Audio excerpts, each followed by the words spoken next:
Muy bien, muy buenas noches tengan todos a nuestra cita, vamos a llamarle nuestra plática número 31 ya del programa de Red con Familias que hemos estado llevando desde hace ya más de un año con ustedes cada quincena, aunque hemos tenido algunos periodos un poquitito más largos, ¿no? Nada más para ponernos un poco en situación.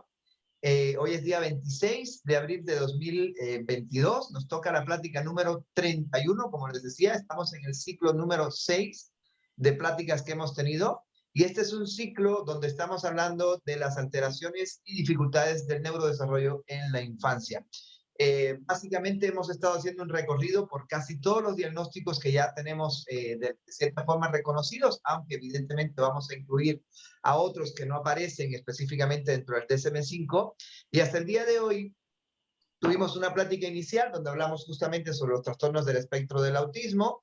Tuvimos dos pláticas consecuentes a esas sobre el déficit de atención, una sobre el déficit de atención, como vamos a llamarle desde la perspectiva biológica, y otra sobre el déficit de atención desde la perspectiva educativa. Y después de eso tuvimos una plática que fue la última, la previa a esta que estamos iniciando en estos momentos, que fue una plática sobre la discapacidad intelectual. Fue la última que tuvimos. El día de hoy nos toca, evidentemente, hablar de una de las cuestiones probablemente más importantes, de las más centrales a las que nos enfrentamos siempre que trabajamos en este campo, en este mundo del neurodesarrollo en la infancia, y es justamente el campo de las alteraciones de la comunicación y del lenguaje. Para hablar de trastornos de comunicación y lenguaje, de hecho, decidimos establecer dos fechas, porque sabemos que no nos alcanza con una sola para poder abordar todo el universo de probables dificultades o necesidades de atención que nos encontremos en ese contexto. Y en base a eso, el día de hoy tenemos justamente la plática número 31, trastornos de comunicación y lenguaje 1, porque vamos a tener dentro de 2 semanas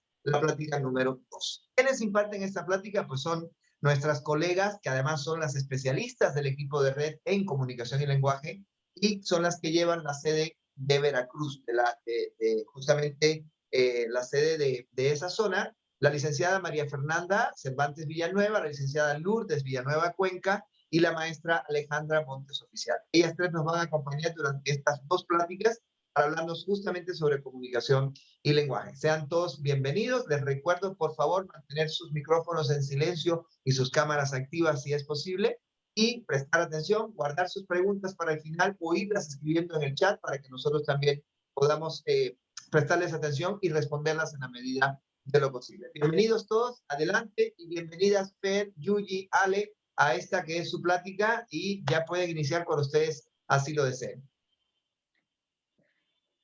Muy bien. Buenas noches a todas y a todos.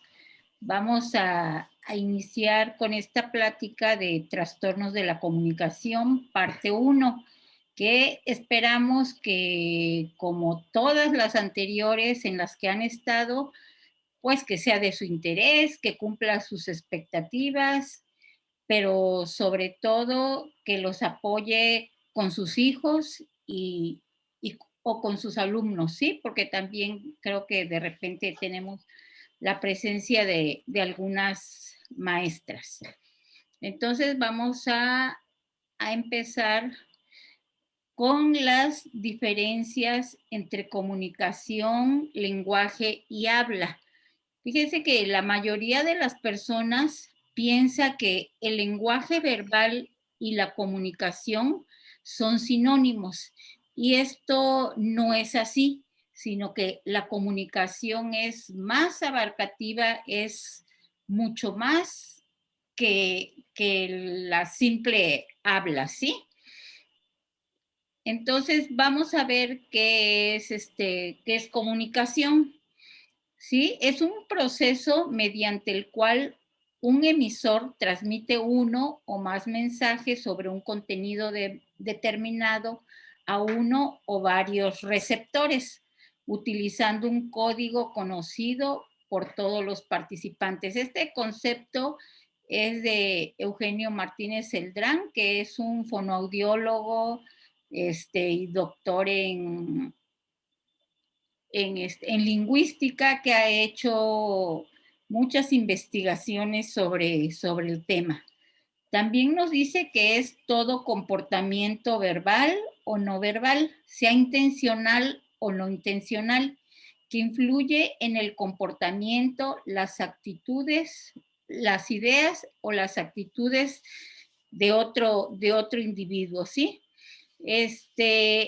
Bien sabemos que los bebés y los niños pequeños desarrollan diversas formas de comunicación, ¿sí? Antes de empezar a hablar, los niños empiezan a desarrollar comunicación, ¿sí? Utilizan el contacto visual, utilizan las expresiones faciales, los gestos, las posturas de su cuerpo y sonidos vocálicos para transmitir ellos su mensaje. En esta etapa, algunos niños se convierten en unos hábiles comunicadores, ¿sí? No verbales, son comunicadores no verbales antes de llegar a utilizar el habla, ¿sí? La comunicación intencionada también vemos que es enviar mensajes de lo que estamos pensando, de lo que estamos sintiendo, de lo que está en nuestra mente. Eso es una comunicación intencionada, ¿sí?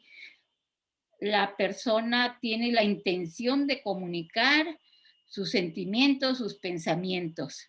Entonces, ahora, bien, enseñar comunicación a niños pequeños con alguna condición implica enseñarles sonidos, implica enseñarles palabras, enseñarles gestos, posturas, pero también debemos enseñarles mensajes o funciones de uso del lenguaje, ¿sí? Para que, para que ellos se puedan comunicar. Ahora vamos a ver qué es lenguaje, ¿sí? Es la capacidad del ser humano de comunicarse y de representar la realidad mediante signos. Es una actividad comunicativa, cognitiva y reflexiva que permite interactuar y aprender. ¿Sí? También tenemos que el lenguaje incluye la forma, la función y el uso de un sistema convencional de símbolos, palabras habladas, lenguaje de señas, palabras escritas, imágenes, regido por las reglas para la comunicación, ¿sí?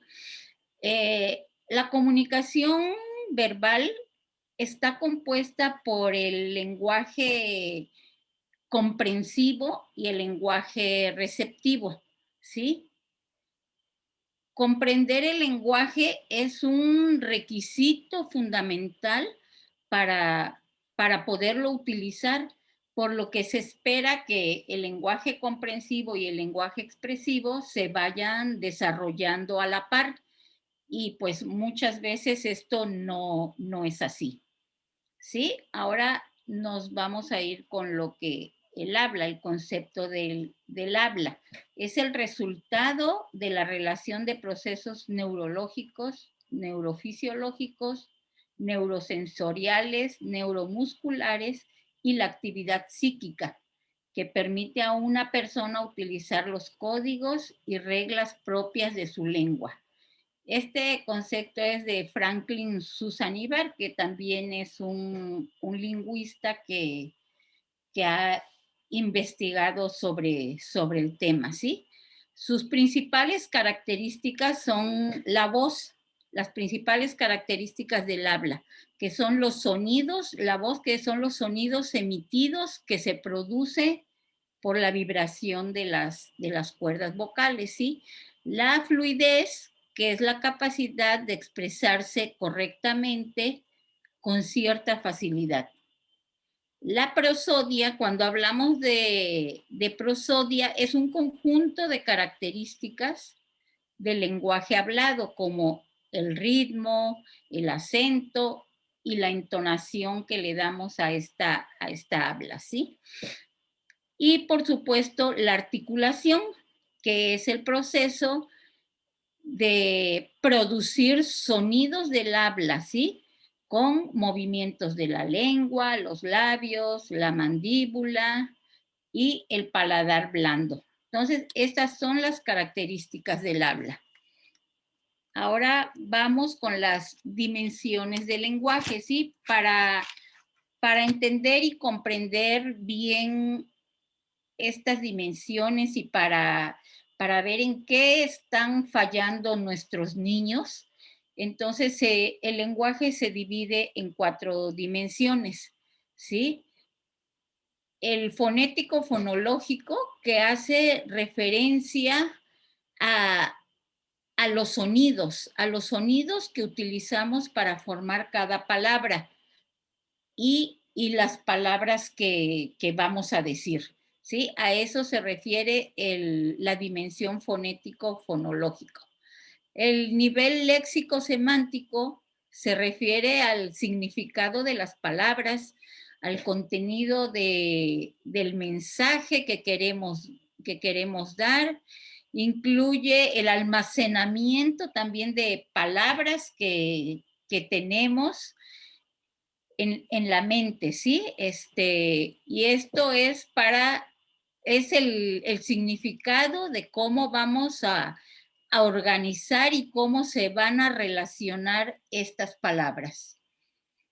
La dimensión morfosintáctica establece la estructura de cada una de las palabras y cómo se organizan para formar frases u oraciones, ¿no? O sea, tenemos niños que presentan dificultades en la dimensión fonética, en la léxico-semántica, cuando hablamos de que tiene un lenguaje muy reducido, en la morfosintaxis, cuando vemos que el niño pues no puede estructurar una oración, ¿sí? Y la dimensión pragmática hace referencia al uso del lenguaje, al uso social, como para qué digo lo que voy a decir. Estoy utilizando el lenguaje para informar, estoy utilizando el lenguaje para hacer una pregunta, para expresar sentimientos, para regañar. Incluye el tono, el volumen de la voz, la entonación, también el contacto visual, la distancia que mantengo con el interlocutor. Entonces, estas dimensiones del lenguaje, a veces los niños presentan en alguna de estas dimensiones y muchas veces también lo presentan en más de una, sino que en todas las dimensiones del lenguaje, ¿sí? Entonces, los trastornos de la comunicación, cuando hablamos de los trastornos de la comunicación, ahí estamos incluyendo las deficiencias del lenguaje, del habla y de la comunicación misma. Bueno, para dar un diagnóstico acerca de los trastornos de la comunicación, también nos basamos en el Manual Diagnóstico y Estadístico de los Trastornos Mentales, que es el DSM-5, ¿sí? Entonces, aquí vienen los trastornos del lenguaje, el trastorno fonológico, el trastorno de la fluidez de inicio en la infancia, que también es llamado tartamudez, trastorno de la comunicación social pragmática y trastorno de la comunicación no especificado. Ahorita, como decían en un principio, es tan amplio este tema de los trastornos de la comunicación que ahorita nada más se va a abordar el trastorno del lenguaje y el trastorno fonológico.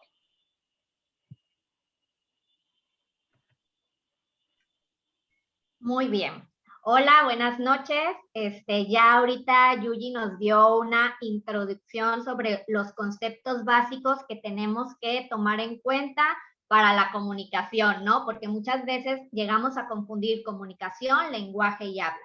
Entonces, una vez que tenemos ya como bien identificados cada uno de estos conceptos, vamos a ir abordando cada uno de los trastornos de la comunicación. El día de hoy voy a comenzar con el trastorno del lenguaje, el cual es un trastorno del neurodesarrollo que compromete la expresión del lenguaje y o la comprensión del mismo. Pero antes de hablar y de entrar un poquito más en detalle del trastorno del lenguaje, vamos a hablar acerca de su historia, porque bueno, a lo largo del tiempo ha ido cambiando la terminología, ha tenido muchos nombres, pero el primero fue dado en 1822 por el doctor Franz Gall. Él le llamó problemas específicos con el lenguaje a todos estos niños que tenían alteraciones en la expresión y o la producción del mismo, pero que no tenían otra alteración más, no tenían alguna alteración o algún trastorno adicional a esto.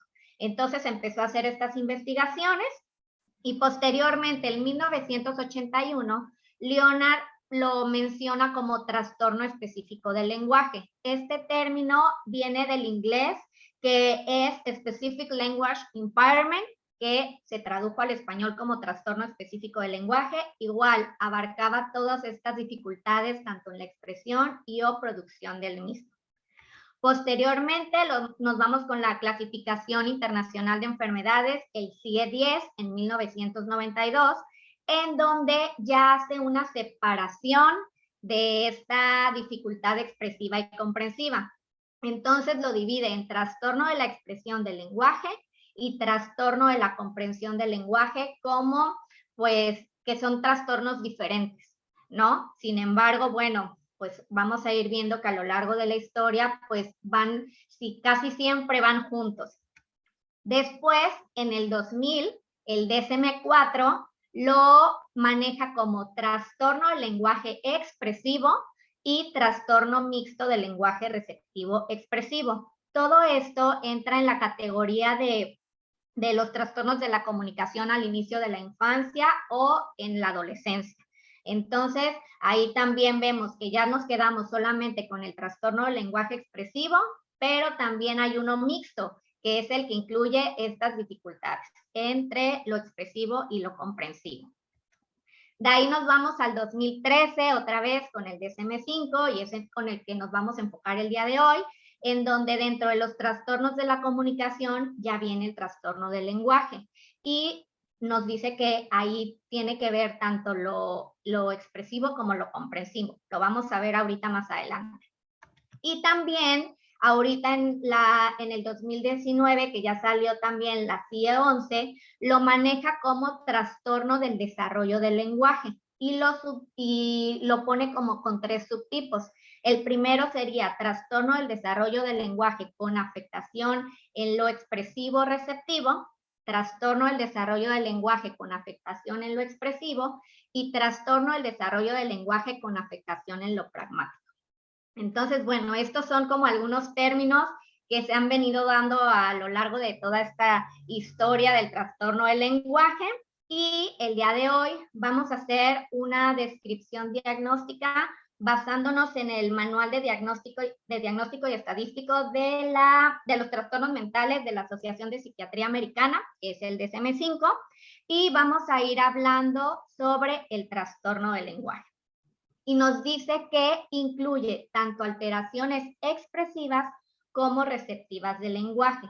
¿A qué se refieren estas alteraciones expresivas?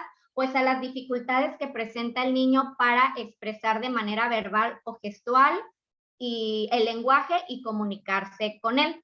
Y las dificultades receptivas del lenguaje es a la dificultad que tienen en comprender, pues ahora sí que los mensajes lingüísticos que da el interlocutor. Y bueno, plantea un inicio en un periodo temprano del desarrollo, estableciendo los 4 años como una edad en la que se considera que las posibles alteraciones del lenguaje son estables. ¿A qué se refiere esto? Bueno, este diagnóstico se puede dar a partir de esta edad, de los 4 años. ¿Por qué? Porque niños menores de 3 años y hacia abajo, pues están todavía en este desarrollo del lenguaje, ¿no? Y es un desarrollo evolutivo normal, y a los 4 años se supone que ya estas dimensiones del lenguaje de las que les habló Yuyi, pues ya están como más, más maduras y ya se pudiera hacer un diagnóstico específico sobre el trastorno del lenguaje. Y bueno, la prevalencia es el 7% de la población. Muchas veces este trastorno, pues, es que es difícil de hacer, de realizar. Sin embargo, podemos observar que, pues, es un alto porcentaje de prevalencia, ¿no? Y como en la mayoría de los trastornos, pues también se da más en varones que en mujeres. Entonces, bueno, esto es un poco de lo que es el trastorno del lenguaje. Y para hacer un diagnóstico se tiene que cumplir con 4 criterios. El primer criterio, que es el A, nos menciona que son dificultades persistentes en la adquisición y uso del lenguaje en todas sus modalidades, es decir, hablado, escrito, lenguaje de signos u otro, debido a las deficiencias de la comprensión o la producción, que incluye lo siguiente. El primero es vocabulario reducido, tanto en conocimiento como en uso de palabras. Entonces, ¿esto a qué se refiere? Son los niños que tienen dificultad para retener el vocabulario, para tener conceptos de diferentes campos semánticos, por ejemplo, animales, frutas, medios de transporte, adjetivos, adverbios, ¿no? Entonces, este vocabulario es reducido. Y asimismo, también como que al momento de querer expresar, no encuentran esta palabra, ¿no? O la palabra adecuada para poder dar a entender lo que quieren comunicar. El otro aspecto, y bueno, se me olvidaba, en este vocabulario reducido nos estamos refiriendo a la dimensión semántica, que era la que nos mencionaba Yuyi en un principio. Entonces van a ver cómo todas estas dimensiones se van a ir hilando en este trastorno. La segunda es el trastorno gramatical, que es una estructura gramatical limitada. ¿Qué quiere decir esto? Que es la capacidad para situar las palabras y las terminaciones de palabras juntas para formar frases basándose en reglas gramaticales y morfológicas. Aquí esto entraría dentro de la dimensión morfosintáctica y nos damos cuenta que son todos estos niños que tienen dificultades para ir elaborando frases desde las más sencillas a las más complejas. Por ejemplo, vemos niños que tienen dificultades con los artículos, con los pronombres, con los adverbios del lugar, con los nexos, ¿no? Que luego tienden a omitir. Por ejemplo, cuando dicen la coche, ¿no? Y entonces están con esta dificultad de escoger cuál es el artículo correcto. Y también tienen dificultad en los tiempos verbales, ¿no? Nos damos cuenta que sobre todo también en el pasado se les dificulta mucho hacer estas conjugaciones. Y por último, sería el deterioro del discurso, capacidad para usar vocabulario y conectar frases para explicar o describir un tema, una serie de sucesos o tener una conversación. ¿Y esta a qué dimensión hace referencia? Pues a la dimensión pragmática, que es el uso que le damos a este lenguaje. Y entonces nos damos cuenta que pues son niños que tienen dificultad para hacer una narración, para contar un hecho, ¿no? Para contar a lo mejor cómo estuvo su fiesta de cumpleaños, qué hizo en sus vacaciones. Entonces son niños que tienen esta dificultad. ¿Por qué? Porque tienen un vocabulario muy reducido y la otra es que como tienen estas dificultades para armar frases y para armar oraciones, pues eso va a repercutir también en el discurso. Entonces, este es el primer criterio que se debe de cumplir para poder dar un diagnóstico de trastorno del lenguaje. El criterio B nos dice que las capacidades del lenguaje están notablemente desde un punto de vista cuantificable por debajo de lo esperado para su edad, lo que produce limitaciones funcionales en la comunicación eficaz, la participación social, los logros académicos o el desempeño laboral, ya sea de forma individual o en cualquier combinación. Entonces, ¿cómo nos vamos a dar cuenta que estas capacidades de lenguaje están por debajo de la edad del niño? Pues a través de pruebas y evaluaciones estandarizadas, que más adelante les voy a comentar de algunas que se utilizan. Entonces, siempre es importante que se haga una evaluación para ver si el niño va de acuerdo a lo esperado para su edad o si va con un ligero con un ligero retraso. Entonces, por eso es importante aplicar estas pruebas. De ahí el criterio C y el D. El C que nos dice que el inicio de los síntomas se producen en las primeras fases del periodo de desarrollo. Ya lo veníamos diciendo, es a partir de los 4 años, una edad en donde el lenguaje, bueno, ha estado evolucionando desde que son bebés hasta que llegan a esta edad. Y el criterio D nos dice que las dificultades no se pueden atribuir a un deterioro auditivo o sensorial de otro tipo, a una disfunción motora o a otra afectación médica o neurológica, y no se explica mejor por discapacidad intelectual, que es el trastorno del desarrollo intelectual, o por retraso global del desarrollo. Entonces, aquí tenemos también que descartar alguna dificultad auditiva. Por eso muchas veces, cuando son pequeñitos, se tiende a que se canalicen a un audiólogo, que les hagan una prueba auditiva para descartar que no tienen pues alguna dificultad o alguna discapacidad auditiva. Entonces, estos son los 4 criterios con los que se deben de cumplir para poder dar el diagnóstico de trastorno del lenguaje. Y bueno, para poder darlo, necesitamos hacer un proceso evaluativo. Lo hemos estado viendo no nada más en estos trastornos de la comunicación, ¿no? También se ha hablado de proceso evaluativo para el TEA, para el TDAH, para la discapacidad intelectual. Y en este momento, pues les voy a explicar cómo se realiza una evaluación en los trastornos del lenguaje. Primero, es muy importante los antecedentes heredofamiliares. En la bibliografía que hay sobre el trastorno del lenguaje, la mayoría nos dice que puede ser hereditario, que algún miembro de la familia pudo haber presentado dificultades en el lenguaje. Puede ser papá, la mamá, algún hermano o algún familiar cercano.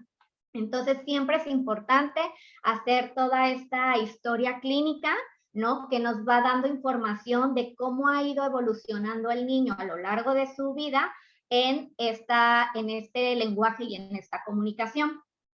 Otro punto importante es tener una historia del desarrollo. ¿A qué nos referimos con esta historia del desarrollo? A que tenemos que saber que no nada más el área del desarrollo de la comunicación es la que está, pues a lo mejor limitada. Tenemos que checar otras áreas del desarrollo, puede ser la cognitiva, la social, ¿no? La psicomotora, porque eso nos va a permitir hacer un diagnóstico diferencial. Entonces, si a lo mejor nada más es el área comunicativa la que está alterada, entonces podemos seguir dando un seguimiento a esto que es el trastorno del lenguaje, pero siempre checando otras áreas del desarrollo. De ahí, registro de patrones lingüísticos.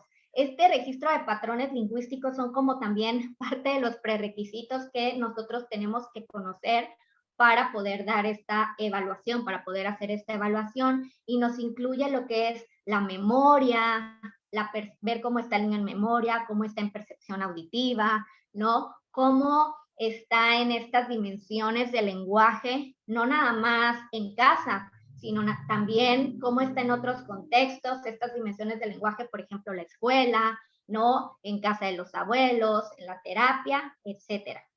Y por último, pues las pruebas estandarizadas, que estas pruebas nos van a permitir ver cómo está el niño, pues de acuerdo a su edad cronológica.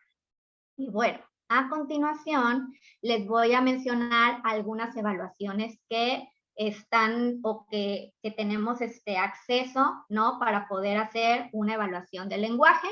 Y bueno, la primera es el PLON-R, que es la prueba de lenguaje oral de Navarra, la revisada. Y bueno, esta prueba se puede aplicar para niños de 3 a 6 años. Es una prueba que nos sirve como screening para ver cómo está el niño en el uso del lenguaje, en la forma del lenguaje y en el contenido del lenguaje. ¿A qué nos referimos con esto de forma, uso y contenido? Pues a estas dimensiones de las que les hemos venido hablando desde el inicio de esta plática, ¿no? Cómo está en lo fonológico, cómo está en lo morfosintáctico, cómo está en lo semántico y cómo está en lo pragmático. Entonces, es una prueba, la verdad, muy sencilla, nos da como mucha información y es muy fácil de aplicar. Otra de las evaluaciones que existen se llama BLOC, que es batería de lenguaje objetiva critical. Y también esta batería se puede aplicar para niños desde los 5 años hasta los 14 años. Y pretende ayudarnos a definir qué áreas de oportunidad tiene el niño en estas dimensiones del lenguaje, ¿no? Te evalúa también lo que es la semántica, la morfosintaxis, la pragmática, y también nos puede servir mucho, pero entre niños de 5 a 15 años. Recordemos que las edades en cada una de las pruebas son importantes. De ahí tenemos otra prueba, que es Peabody. Esta prueba solamente sirve para la comprensión del lenguaje. Solamente va a evaluar esa dimensión del lenguaje, que es qué tanta semántica tiene el niño, qué tanto vocabulario comprende. Lo padre de esta evaluación es que se puede aplicar desde los 2 años y medio hasta los 90 años. Y pues está padre porque hasta a un adulto se le puede aplicar para ver cómo anda en esa comprensión semántica.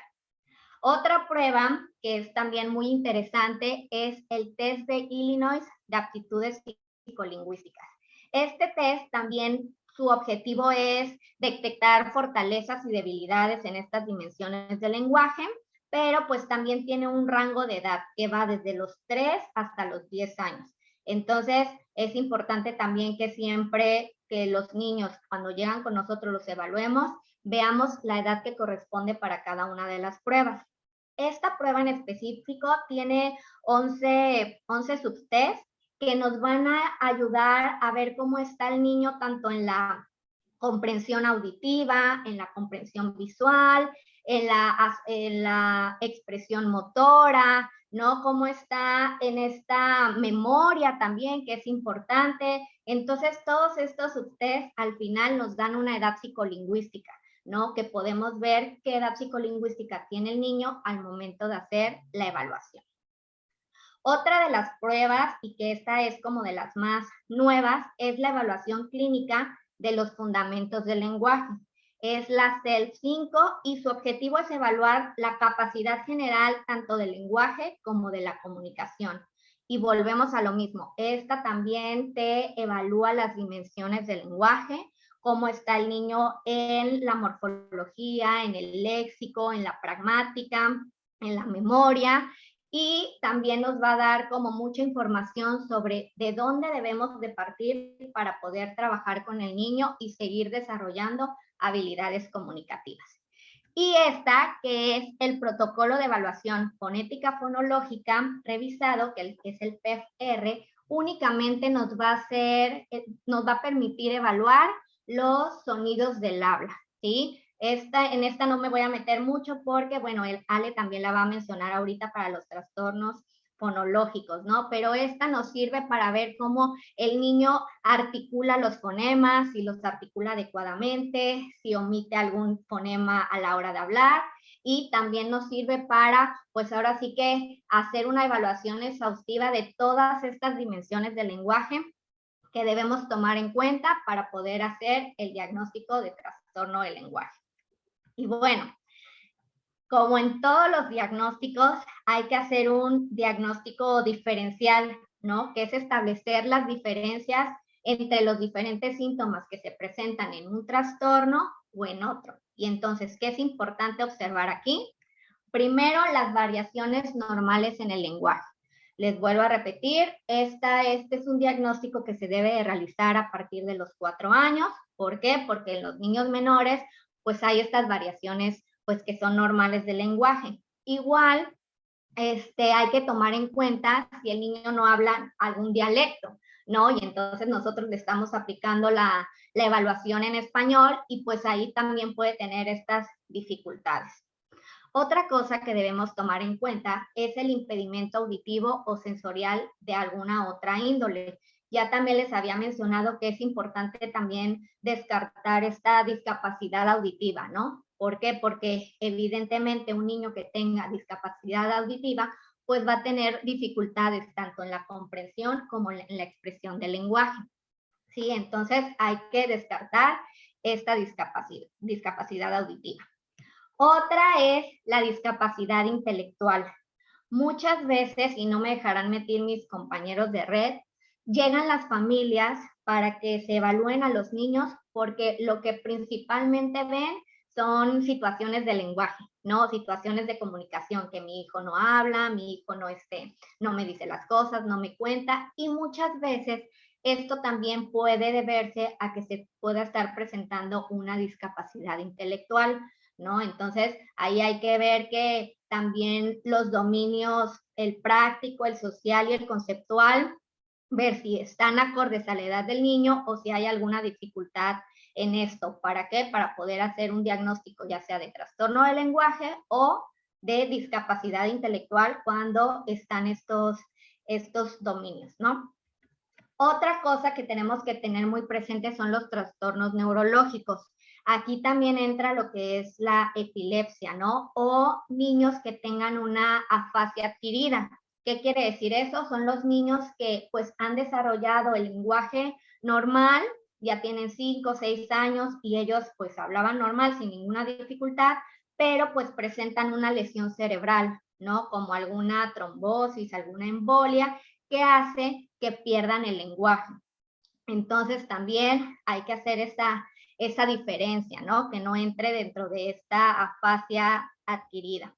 Y por último, la regresión del lenguaje. En niños de 3 años, menores de 3 años, que tengan esta regresión del lenguaje, pues tenemos que checar bien que no caiga dentro de un trastorno del espectro autista. O también los niños que presentan epilepsia y que tienden a convulsionar, pues también esto va a hacer que tengan una regresión del lenguaje.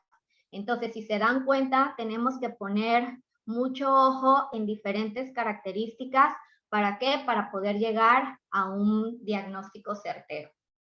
Y bueno, por otro lado están lo que son las comorbilidades, ¿no? Que estas comorbilidades se refieren a que una persona puede estar presentando 2 o más trastornos. Entonces, el trastorno del lenguaje puede estar acompañado o se puede presentar al mismo tiempo que un trastorno específico del aprendizaje. Y entonces ahí vemos que aparte del trastorno del lenguaje, el niño tiene dificultades en la lectura, en la escritura, en la aritmética, sobre todo pues pudiera ser en la escritura, porque muchas veces como hablan, los niños empiezan a escribir, entonces puede haber una comorbilidad con el trastorno específico del aprendizaje. Por otro lado, puede haber una comorbilidad con el trastorno por déficit de atención e hiperactividad. Aquí les recomiendo y les sugiero que si no han visto como los videos en donde se abordó este trastorno, lo hagan para que vean que pueden presentarse estos dos en un mismo niño.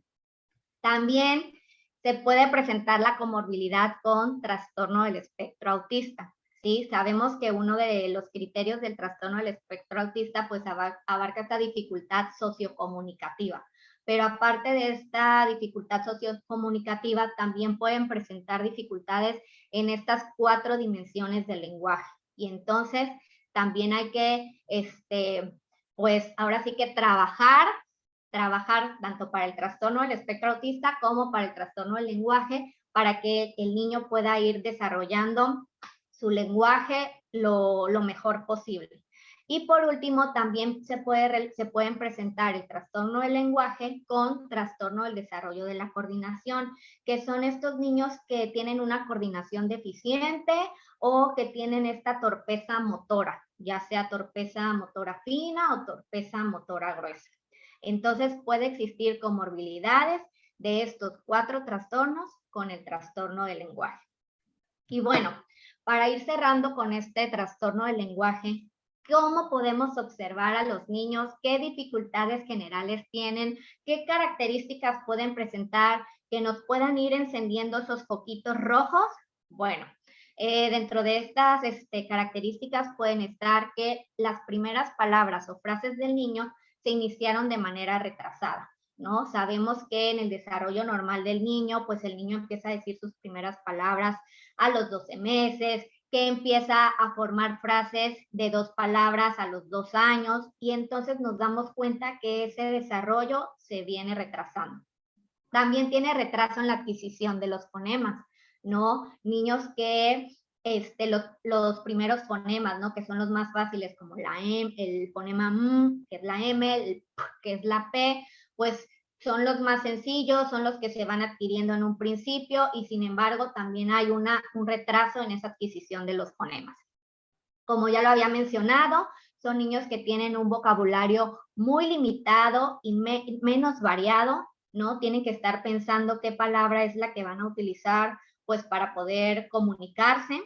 Utilizan frases cortas y menos complejas con los errores gramaticales. Ya les había mencionado que hay niños que te cambian los artículos, que no usan preposiciones, que no usan nexos, ¿no? Y entonces hablan como si fuera un lenguaje telegráfico, ¿no? Comí chocolate de casa, en lugar de ayer comí el chocolate en la casa. Entonces omiten ciertas estructuras gramaticales. También tienen dificultades para encontrar las palabras, las definiciones verbales están empobrecidas, ¿sí? Si tú les dices, a ver, dime qué es una manzana, como que les cuesta mucho hacer esa definición. Los gestos y conductas no verbales predominan para mantener la interacción. Son niños que cuando uno no les entiende, ¿sí? No me dejarán mentir los papás y las mamás, ellos con gestos y con señas te quieren dar a entender lo que quieren comunicar. Entonces utilizan mucho estas conductas gestuales, ¿no? Para que, bueno, si no me entiendes lo que te digo, pues te lo voy a hacer a través de señas. Tienen una conversación limitada, ¿no?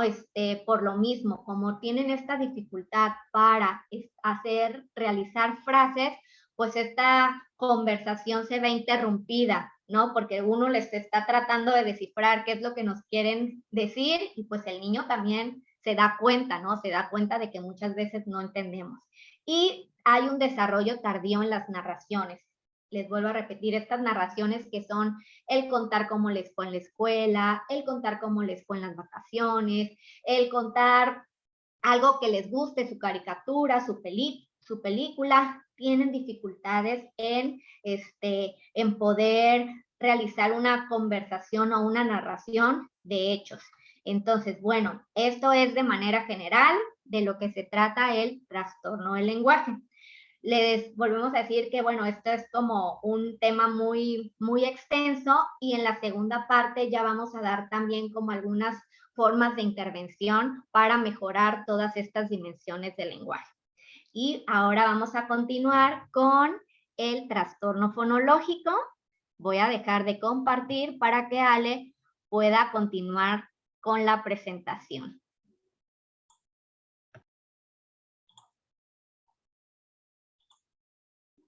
Buenas noches. ¿Ya se ve la presentación? Perfecto. Sí, ya.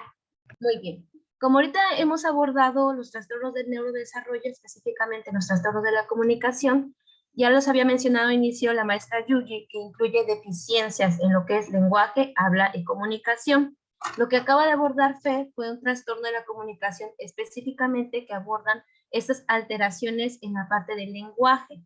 Ahorita vamos a hablar un poco sobre un trastorno que tiene que ver mucho con alteraciones en el habla, y para ello es importante que ustedes conozcan e identifiquen muy bien esta diferencia entre lenguaje y habla, y porque muchas veces, como mencionamos, a veces los consideramos como sinónimos, como esta parte de lenguaje es lo mismo que habla, cuando probablemente el lenguaje puede ser no verbal o lenguaje verbal, y el habla es no nada más, esta es una producción. También hay que un poco desmentir esta parte de que el habla solo es un acto motor, cuando actualmente la teoría nos dice que el habla es un proceso, y creo que se los mencionaba la maestra Yuya al inicio, es un proceso que permite a nivel neurosensorial, neuromotor, neurolingüístico, producir ya esta parte o este acto motor que conocemos, pero que implica muchas veces la maduración de la persona para poder hacer este acto que es el habla, ¿sale? Entonces, cuando hablamos de una alteración en este nivel o a nivel del habla, se habla sobre un trastorno fonológico, el cual mencionamos, o vamos a conocer un poquito más de cómo ha ido evolucionando esta teoría, porque nos dice desde el 1959, incluso creo que este investigador que mencionó la maestra Yuji, Franklin Susaníbar, nos menciona que desde el año 1800 ya se venía mencionando lo que son estas partes de estos trastornos, o ese trastorno fonológico. En este caso, el Colegio de Logopedas de Europa lo menciona o lo denomina como dislalia, y nos decimos que, bueno, dis es esta dificultad y lalia tiene que ver con el habla, entonces es la dificultad del habla, por lo cual se empieza como ya a reconocer o a identificar que hay una población que está teniendo dificultades en esta parte o la población, dificultades en la producción del habla. También al mismo tiempo, en esa misma fecha, pero ya en los Estados Unidos, Power nos menciona como trastorno funcional de la articulación. Y es que vamos a hacer esa diferencia, que lo que mencionaba Fer hace un rato, en cuanto aquí ya estamos hablando de la producción del habla. Ya no es nada más el lenguaje, no estamos hablando del lenguaje receptivo, la parte que sería como una de las dimensiones, esta parte semántica, sino de esta dimensión que tiene que ver con la fonología y la fonética, incluso con esta dimensión que es de la morfosintáctica. ¿Por qué? Porque ya hablamos de la producción del habla. Entonces, aquí ya están hablando sobre trastornos funcionales de la articulación. Y ya por aquello del 71 y del 80, ya hablamos sobre un trastorno de articulación y trastorno fonológico. Hacen esta diferencia, ahorita lo vamos a ver un poquito más adelante, porque no solamente es la parte de la producción en el acto motor, sino también al momento de integrarlo en el discurso de las personas, ¿sale? En 1981 para el 2005 se empieza a meter una denominación que se llama trastorno fonológico articulatorio y trastornos de sonido del habla, que está aquí en inglés, Speech Sound Disorder. Ahora sí que ahí empezamos a trabajar sobre lo que son los trastornos fonológicos, pero no solamente en la articulación, sino también en esta producción. Por eso es que hacen mucho esta diferencia. Y pues en el DSM-5, que es el que estamos abordando, lo dividen de esta parte de trastorno del lenguaje y lo ponen como un trastorno fonológico. Incluso ahorita en el CIE-10 retoman, si se dan cuenta, esta parte de trastornos de sonido del habla, y vamos a ir específicamente en estas dimensiones que tienen que ver con la forma del lenguaje. Ahorita vamos a ir abordando un poquito más adelante, ¿sale? ¿Cuál es la descripción en cuanto a diagnóstica en este manual? Bueno, nos menciona que los trastornos fonológicos o el trastorno fonológico tiene mucho que ver o se va a diagnosticar a partir de identificar esas alteraciones de cuando la persona produce los sonidos del habla, y no serían o no se esperaría que no es lo que se espera de un niño para su edad, y esto es muy importante. Muchas veces tendemos a considerar que los niños a partir de los 2 años a lo mejor ya tendrían que estar teniendo un lenguaje claro, o ya tendrían que estar diciendo más palabras, cuando se sabe que es apenas el 50% debe de ser comprensible. Eso sí, tienen que tener mucho cuidado, porque a veces nos llegan comentarios como de, no, es que tiene un retraso, tarda en hablar, y entonces nosotros empezamos como que esas banderitas rojas o esos poquitos rojos a dejarlos de un lado y no darnos cuenta del desarrollo. Por eso es importante que también como papás o como mamás conozcamos cómo se va dando el desarrollo en este caso de la comunicación humana, para identificar si va a haber alguna posibilidad o alguna dificultad en cuanto a esta parte de lo que es la comunicación. Bueno, nos dice que a los 4 años, pues obviamente ya está más allá del 80 o 70% de adquirir esta parte de los fonemas o de los sonidos del habla, que es lo que estamos hablando, en donde el lenguaje ya debería ser inteligible, ya se debería entender lo que el niño o la niña nos está diciendo, por lo que tenemos que ir viendo esas dificultades que se vayan presentando para ir identificando posibles niños que presenten este trastorno. Muy bien, al igual, este trastorno tiene una prevalencia, puede ser desde el 2 hasta un 25%. Estamos hablando que probablemente en un grupo de 30 niños ya haya 7 niños identificados con este trastorno. De hecho, es muy común, nosotros trabajamos en algún momento, trabajamos en la parte también escolar, y precisamente los niños que tenemos, o la mayor población que se tiene a veces identificada en los preescolares, son niños con algún trastorno fonológico, porque tiene mucho que ver con habilidades que van adquiriendo, que se van desarrollando en este desarrollo temprano. Por eso es importante como esta identificación. Y como ya hemos mencionado en los otros trastornos, este trastorno también va a ser en prevalencia o en la población, se afirma que se da más en los varones, ¿sale? También puede ser por condiciones socioeconómicas y de este tipo de trastornos precisamente por esta retroalimentación. Muchas veces, y no parte de este trastorno, es que a veces se puede confundir, ahorita lo vamos a ver un poco más adelante, porque si el niño no está recibiendo bien la información o no está siendo estimulada de esta forma, obviamente se va a ir un retraso en estos sonidos del habla o en la adquisición de estos sonidos del habla, ¿sale? Vamos a ver el primer criterio que tiene que ver con estas dificultades persistentes en la producción fonológica y vamos a recordar que esto va a interferir mucho en cómo se entiende el habla y pues obviamente va a impedir esta comunicación.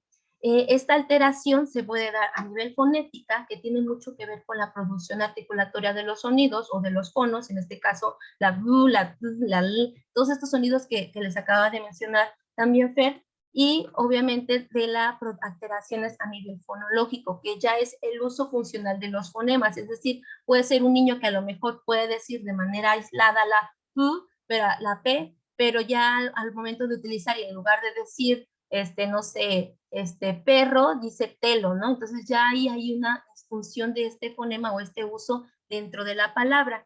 Y por eso no va a haber o no va a respetar estas reglas de comunicación fonotácticas que tienen que ver con la estructura de la palabra propia, de cómo voy, consonante vocal, y gramaticales, que ya es dentro de la misma palabra, obviamente hay sílabas para formar ciertas palabras, ¿sale? Vamos ahora a ver un poco lo que es el criterio B dentro de este. Ustedes se van a dar cuenta que incluso son similares en los trastornos del lenguaje y trastorno fonológico, solamente va a variar esa parte. En el trastorno del lenguaje va a impactar en más de una dimensión del lenguaje y en los trastornos fonológicos es en una sola dimensión, que es la fonética fonológica, en la que va a haber limitaciones. Las alteraciones van a causar limitaciones en la comunicación eficaz. Y precisamente lo que mencionábamos, obviamente esto no solamente se ve en la parte de la casa, sino también en la parte social, al momento de querer convivir con otros niños, en la parte académica, al momento de a lo mejor querer participar, y pues obviamente en un futuro, en algunos casos, la parte del desempeño laboral, que es lo que nos menciona el DSM. Muy bien. El criterio C, pues tiene que ver con que este trastorno va a iniciarse inclusive desde las primeras fases de la persona en su desarrollo.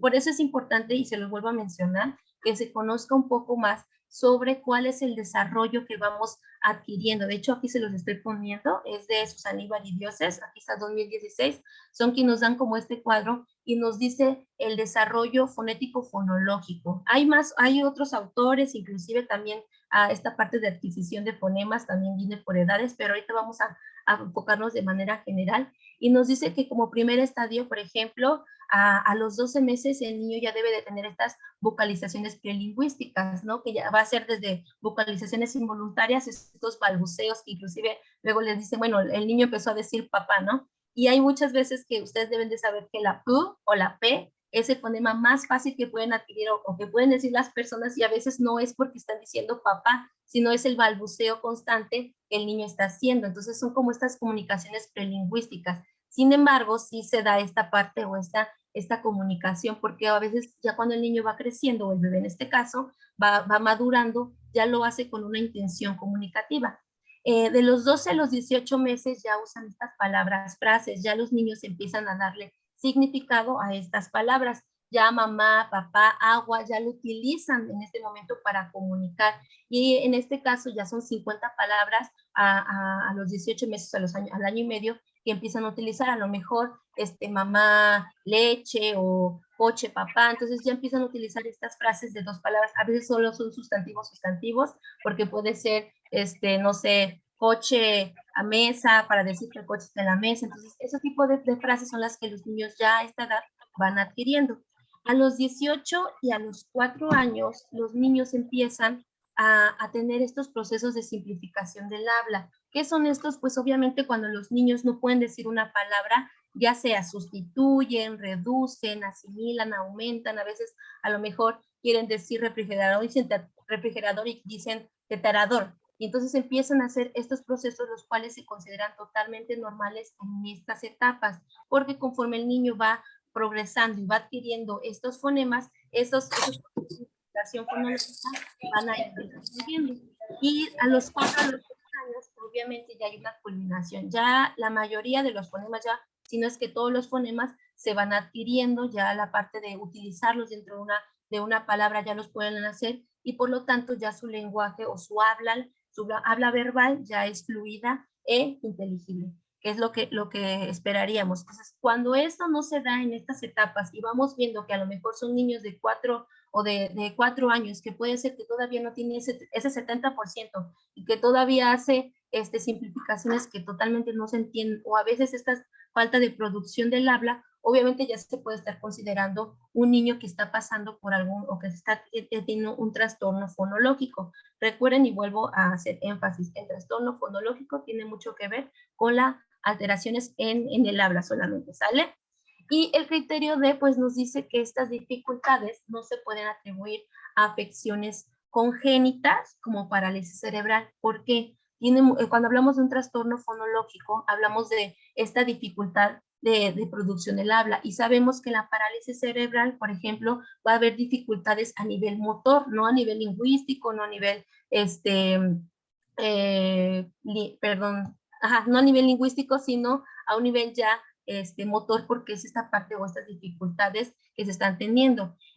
No va a tener paladar hendido, por ejemplo, aquí también nos dice que tendremos que estar descartándolo en este caso, o fisura labiopalatina, disculpen, es como se dice actualmente, porque sabemos que que ahora se le conoce como disartria, o ya utilizamos esta malformación, obviamente va a impedir cierta producción de fonemas, por lo mismo de estas estructuras o estas alteraciones en las estructuras anatómicas del habla.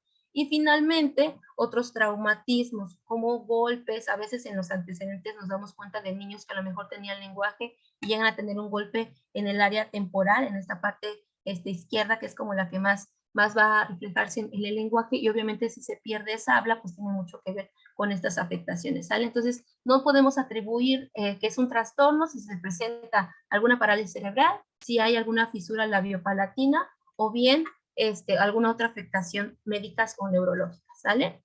Y vamos a irnos un poco más a esto de lo que son las evaluaciones. Ya les mencionaba, Fer, que es importante identificar si el niño o la niña se encuentra de acuerdo a su edad en esta adquisición del habla, en este caso en esta forma de lenguaje, que nos van a dar la TEPROSIR, que eso es para evaluar procesos de simplificación fonológica. Ya les mencionaba que los procesos de simplificación fonológica son estos procesos de, ya sea que los niños sustituyen algún fonema por otro, a lo mejor la L por la R por la L, o que los niños a lo mejor simplifican la palabra. Este test, que va de los 3 a los 6 años, nos permite identificar si ese proceso de simplificación fonológica está de acuerdo a su edad o está más allá, y entonces nos da específicamente cuáles son aquellos. Si son de tipo, ya sea en monosílabo, en trisílabo, en cuál, en pentasílabo, me parece que son palabras ya más largas, que tanto el niño puede hacer esta producción fonológica a partir de evaluar con a partir de su edad, perdón. Y la de protocolos de evaluaciones fonético-fonológico revisado, que es uno de los que le acaba de mencionar Fer. Evalúa tanto la parte fonética como fonológica, incluso evalúa la parte de las estructuras anatómicas del habla, la parte de reconocimiento auditivo, la parte de discriminación auditiva, y también nos marca o nos identifica qué edades el niño ya tendría que estar diciendo ciertas palabras para que podamos saber si está dentro de su edad o de su rango de edad, o bien ya se puede estar hablando de algún trastorno fonológico. Y como mencionabas, también es importante tener como este diagnóstico diferencial, que ya, de hecho, te lo van a ver, y es muy similar a la parte del diagnóstico diferencial de trastorno del lenguaje. Aquí, obviamente, se tienen que tener en cuenta las variaciones normales del habla. En este caso, puede ser a lo mejor, y nos mencionaba mucho cuando nos exponemos esta parte del teteo en España, que puede ser para nosotros a lo mejor no es algo normal, o por ejemplo, en la parte del norte, cuando hablan, no sé, el she, que lo pronuncian mucho. Ese tipo de variaciones se tienen que considerar, porque obviamente no podríamos considerarlo un trastorno fonológico en esa región a esta región, que a lo mejor la she no la arrastramos tanto, sino decimos che normalmente. En esta parte de Veracruz estoy hablando. Disculpen, es que aquí vamos. Muy bien.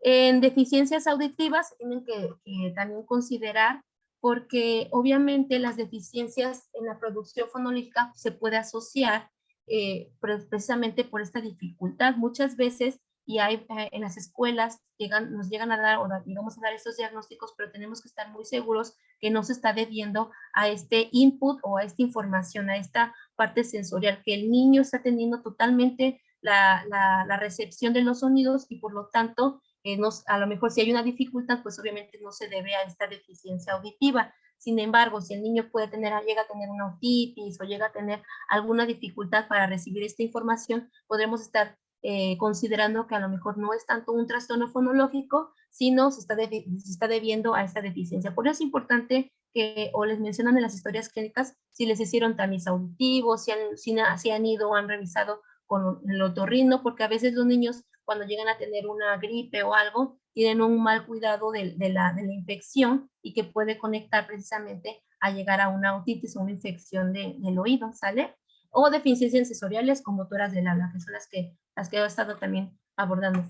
Igual, deficiencias estructurales habría que descartar, precisamente porque ya no estamos hablando, como les mencionaba, no estamos hablando de la producción del habla como tal, sino ya al momento de este acto motor de expresar lo que uno dice, al tener alguna dificultad, pues obviamente la salida del aire, las posiciones de la lengua, de la boca, va a haber una alteración de esta habla o de estos fonemas que van a ir diciendo los niños, ¿sale? Y finalmente, pues también, también la parte de disartrias, que tiene que ver con estas alteraciones a partir de algún trastorno motor, alguna afectación a nivel ya neuromotor, que es lo que les mencionaban. A veces también puede ser algún golpe. Aquí nos menciona, por ejemplo, el síndrome de Boster-Rock, que tiene que ver como un tipo de parálisis, pero a nivel más leve, que a veces no se puede notar, pero sí tendríamos que estar considerando si el niño, en lugar de un trastorno fonológico, está presentando algún síndrome motor que está dificultando esta producción del habla. Y finalmente, esta parte de mutismo selectivo. Fíjense que se puede dar en niños que tendremos que estar descartando esta parte de mutismo selectivo, porque muchas veces de los niños que tienen alguna dificultad fonológica, algún trastorno, se pueden dar cuenta de absolutamente todo. No hay dificultades en la parte comprensiva, ni receptiva del habla, solamente la parte expresiva y tiene que ver con la producción. Entonces, cuando el niño se da cuenta que no lo puede decir o no lo puede hacer, obviamente tiende como a tener pena, a veces simplemente no habla o alguien le pregunta y como sabe que no se le entiende, él prefiere o evitar como pasar estas vergüenzas. Entonces a veces puede ocasionar que estas personas también tengan dificultades para expresarse, pero precisamente por tener vergüenza a que las otras personas no entiendan con lo que están diciendo. Y como dificultades generales, ya para que vayamos cerrando, pues va a haber dificultades en esta parte de discriminación o de procesamientos de sonidos verbales. Cuando trabajamos o hablamos de dificultades del habla, ya les había mencionado que tiene que ver con lo fonético y lo fonológico. Entonces, cuando hablamos de esta discriminación, hay niños que van a tener dificultades para discriminar ciertos fonemas, no sé, como casa, taza, y a lo mejor nosotros sabemos que la C es la T, pero a lo mejor va a tener dificultades en esa discriminación y tendríamos que estar abordando ese trabajo. Ya en la próxima vamos a abordar un poquito más sobre este trastorno en cuanto al abordaje ya de estrategias. Retrasos en la adquisición de fonemas, les mencionaba. Obviamente sabemos que el fonema, por ejemplo, el fonema R, que es el primero que los papás dicen, es que el niño no puede decir la R, es el fonema el último que se adquiere incluso hasta los 8 años, pero en niños que a lo mejor el P, la T, la K, que son los primeros fonemas que se van adquiriendo, y son niños que ya tienen 5 años y tienen dificultades, pues podemos considerar que ya está viendo un retraso en esta adquisición. Pueden repetir sílabas, pero no integrarlas. No sé si han visto que luego hacemos cuando un niño tiene dificultades y dicen, a ver, vamos a decir paleta, y empiezan pa, y el niño pa, let, y el niño dice le, ta, y el niño dice ta. Ahora tú dilo, y el niño dice teta. Eso tiene que ver mucho con algún trastorno fonológico. ¿Por qué? Porque el niño puede decir correctamente la producción del fonema, la pa, la te, paleta, pero no integrarla en una sola palabra. Entonces, ahí va a haber dificultades o vamos a ir notando estas dificultades. Recuerden, hay procesos de simplificación fonológica que van a estar dentro de la edad, pero cuando salen de esta edad, pues obviamente ya se pueden considerar como parte de este trastorno. Inteligibilidad tiene que ver con la ininteligibilidad, esta parte de no lograr entenderle. Y finalmente, irregularmente, estos niños se deben de atender o se deben de estar abordando de manera temprana, porque al momento de adquirir la lectoescritura van a tener dificultades. Muchos niños escriben como hablan. El niño a lo mejor puede estar diciendo pelo en lugar de perro, y cuando tiene que escribir la palabra el perro va a su casa, a lo mejor dice el pelo va a su casa. Entonces, ese tipo de dificultades pueden ir generando a los niños que tienen este trastorno, porque obviamente no están escuchando, están escuchando lo que dicen y es lo mismo que van a escribir, ¿sale? Y finalmente creo que eso sería todo.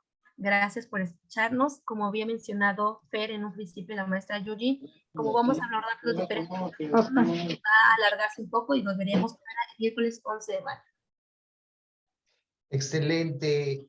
Fer, Yuji, Ale, muchas gracias. La verdad es que no puedo dejar de prestar atención porque sí me parece que son temas realmente muy, muy importantes lo que estamos tocando. Yo creo que este es probablemente de todas las entidades de las que podemos hablar en cuestiones de neurodesarrollo, además de ser la que más amplitud tiene en los diapasones por la cantidad de diagnósticos diferentes que puede haber, es probablemente la que más se mezcla también con otro tipo de alteraciones, con otro tipo de dificultades. O sea, tú te encuentras una discapacidad intelectual con problemas de lenguaje, un niño con TEA y problemas de lenguaje, y con cualquiera de estos problemas de lenguaje, obvio, menos el mutismo selectivo, que obviamente no aplicaría en una situación como esta, pero cualquiera de las otras, desde los problemas fonológicos, las disfemias o los problemas, por ejemplo, de tartamudez, los problemas de retardo en general, o sea, hay prácticamente todo. Y es muy padre porque incluso Fer y Ale y Luis, yo quiero que ustedes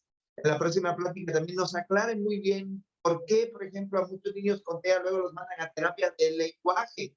Y tú dices, oye, no le puedes dar terapia a algo que no existe todavía, ¿verdad? Tenemos que ir a terapia de comunicación. Y me gustaría mucho que puedan aclararnos incluso qué diferencias hay en ese sentido. ¿Qué cosa es una terapia de lenguaje? ¿Qué cosa es una terapia de comunicación, por ejemplo? ¿Cómo aplicar este tipo de cuestiones, incluso hasta tocar algunos temas sobre algunos desórdenes que sabemos que pueden estar existiendo, pero que no vemos, por ejemplo, con tanta claridad?